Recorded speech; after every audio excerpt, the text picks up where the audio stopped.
Rabu malam, Dini Sera Afrianti tergeletak tak berdaya di lantai basement tempat hiburan malam di Surabaya, Jawa Timur. Kuasa hukum korban menyebut Dini menjadi korban penganiayaan teman prianya. Kuasa hukum Dini mengungkap Selasa malam, Dini diajak teman prianya berinisial R ke tempat hiburan malam di kawasan Surabaya Barat. Disitulah korban dianiaya oleh R. Setelah tidak berdaya, terduga pelaku sebenarnya ingin meninggalkan Dini di basement, namun dicegah petugas keamanan. Terduga pelaku lalu membawa Dini ke apartemennya, namun kondisi korban memburuk. Sempat dibawa ke rumah sakit, namun nyawa Dini tidak tertolong. Pada saat di KTV Blackburn Surabaya diduga saudari Dini ini mengalami penganiayaan oleh saudara R sehingga dia jatuh di lantai basement parkir Landmark Surabaya. Pada saat saudari Dini ini jatuh di lantai basement Landmark Surabaya, diduga saudari R akan melakukan tindakan yakni meninggalkan saudari Dini begitu saja yang kemudian ditegur oleh security Landmark Surabaya yang kemudian saudari Dini ini dimasukkan ke dalam bagasi mobil milik saudari R. Setelah dimasukkan bagasi mobil saudari Dini ini dibawa ke apartemen Orchard dan di sana kondisinya semakin memburuk. Security, pengembang dan saudari R ini akhirnya membawa saudari Dini ini ke rumah sakit dan sesampainya di rumah sakit saudari Dini dinyatakan meninggal dunia. Wakasat Satreskrim Polrestabes Surabaya menyebut telah memeriksa 15 orang saksi termasuk teman-teman dan kekasih korban. Polisi menyebut tidak menutup kemungkinan salah satu saksi akan dinaikkan statusnya menjadi tersangka. Kamera pengawas atau CCTV di sekitar lokasi kejadian juga sudah diperiksa polisi. Belakangan disebut pelaku diduga anak anggota DPR RI. Tim Liputan Kompas TV, Surabaya, Jawa Timur. Kasus penganiayaan yang menyebabkan korban meninggal dunia di Surabaya, Jawa Timur diduga dilakukan anak anggota DPR RI fraksi PKB. Ketua Umum PKB Mohaimin Iskandar menegaskan akan berpihak pada korban dan keluarga. Caimin menyebut sudah mendapat laporan soal anak anggota DPR fraksi PKB yang diduga menjadi pelaku penganiayaan terhadap seorang perempuan di Surabaya. Caimin menyampaikan keprihatinannya dan menegaskan akan berpihak kepada korban.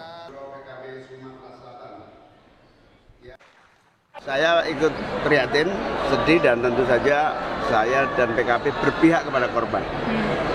Kami tidak akan berpihak kepada pelaku, tapi korban dan keluarganya. Silakan, mari kita bantu supaya korban dan keluarganya sabar, tabah, kemudian diproses secara hukum. Kami membackup penuh keluarganya supaya mendapatkan hak-hak hukumnya. Di lain pihak, Mahkamah Kehormatan Dewan DPR RI terus mendalami kasus penganiayaan ini. Wakil Ketua MKD DPR RI Imron Amin menyebut sudah berkoordinasi dengan Polrestabes Surabaya terkait pemeriksaan alat bukti dan CCTV. MKD akan menggelar rapat internal untuk mengetahui apakah ada pelanggaran etik dari orang tua tersangka yang merupakan anggota DPR RI. MKD sendiri akan melakukan rapat internal dan sambil menunggu hasil dari investigasi dari Polrestabes Surabaya. Sedangkan Polrestabes Surabaya sendiri sedang mengumpulkan alat-alat bukti dan rekaman CCTV. Dan kita juga menunggu perkembangan apakah ada pelanggaran kode etik yang dilakukan oleh orang tua yang diduga pelaku dari penganiayaan tersebut sampai menghilangkan nyawa seorang.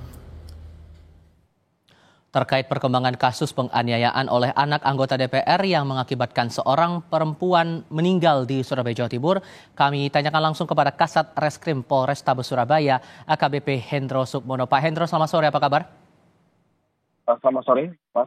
Ya, terima kasih sudah bergabung bersama kami. Sejauh penelusuran sejauh ini, kronologi peristiwanya bagaimana, Pak, sebetulnya?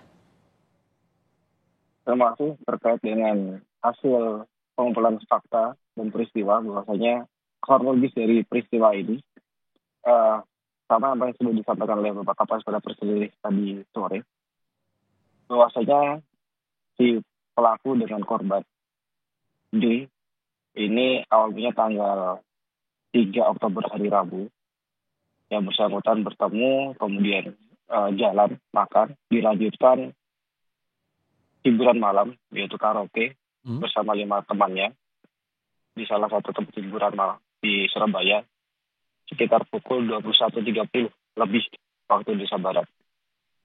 Di sana yang bersangkutan mengkonsumsi minuman keras, yang kemudian pada pukul sekitar 00 lebih 10 menit, korban dengan teman laki-lakinya pulang, namun sudah dalam kondisi kurang baik, cekcok, yang mana ketika masuk lift, teman laki-laki ini merespon cekcok dari korban dengan melakukan beberapa tindakan kekerasan yang menyebabkan luka pada korban. Cekcok berlanjut, si korban menghendaki agar si pasangan ini coba cek CCTV, siapa mulai ke depan. Lanjut, si laki-laki cek CCTV, namun setelah oleh pihak manajemen karena membuat kewenangannya, si perempuan menunggu di bawah basement parkir. Kemudian korban sambil menunggu teman laki-lakinya turun, dia duduk di lantai dengan menyender badannya di pintu kiri depan kendaraan. Ketika si teman laki-laki ini sudah sampai, kemudian tanpa menghiraukan si perempuan, hanya sekedar mengajak, ayo kita pulang.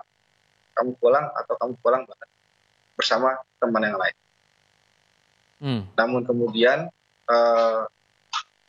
teman laki-laki ini meninggalkan si perempuan, namun kondisi perempuan masih menyender. Yang mana kemudian kondisi badan perempuan ini terjatuh, sehingga terjadi peristiwa roda kendaraan kiri belakang menindas bahu kanan korban. Baik, oke. Jadi kondisinya saat cekcok terjadi di lift itu tidak ada penganiayaan yang baru terjadi di tempat kejadian perkara. Dan apakah benar pelaku ini merupakan anak anggota DPR, Pak? Sudah terkonfirmasi soal ini? Dapat kami ralat, Mas, bahwasanya di lift tetap terjadi percecokan. Tadi sudah sampaikan bahwasanya ada tindakan kekerasan dari teman laki-laki di dalam. Oke. Kalau untuk profil pelaku ini betul anak anggota DPR, Pak? Sementara terkait dengan itu masih kami dalam. Karena untuk sampai dengan saat ini kami masih fokus terkait dengan pendalaman peristiwa penyebab kematian. Oke. Tapi statusnya sudah jelas sebagai tersangka, betul Pak? Terhadap pelaku? Tetapkan sebagai tersangka. Oke. Dan sudah kami tahan. Ya. Oke. Untuk pasal yang disangkakan, Pak?